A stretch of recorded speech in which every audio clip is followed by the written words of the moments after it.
Hello, welcome to physics. Today we're talking about latent heat. The last couple of lessons we looked at specific heat capacity and two solid objects touching each other and thermal energy transferring between the two objects.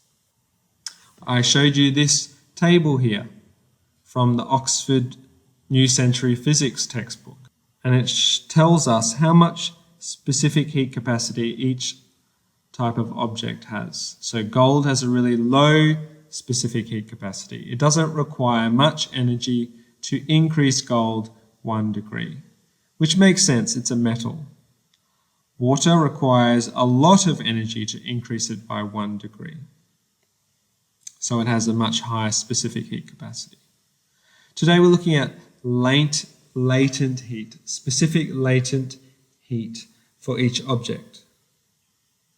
So if you think about an object, such as water, how much energy does it require to change from a liquid to a gas? How much energy does it require to vaporize? And this is the specific latent heat vaporization for water. Now we use a capital L for this, and it has a little subscript V for latent vaporization. On the other hand, we have latent fusion.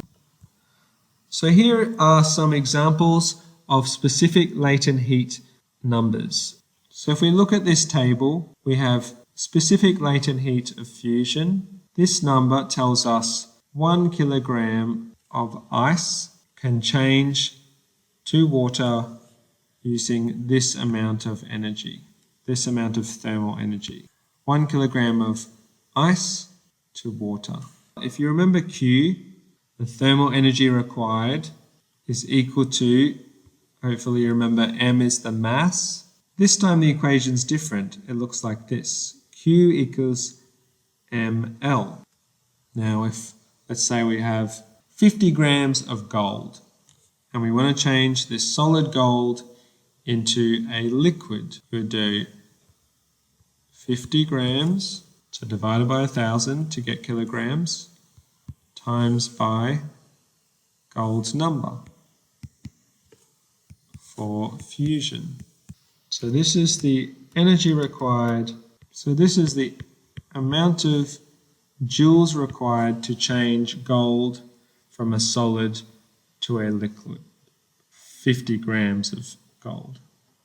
So I hope that example is helpful. You simply use the amount of the object times by the latent heat number from the table.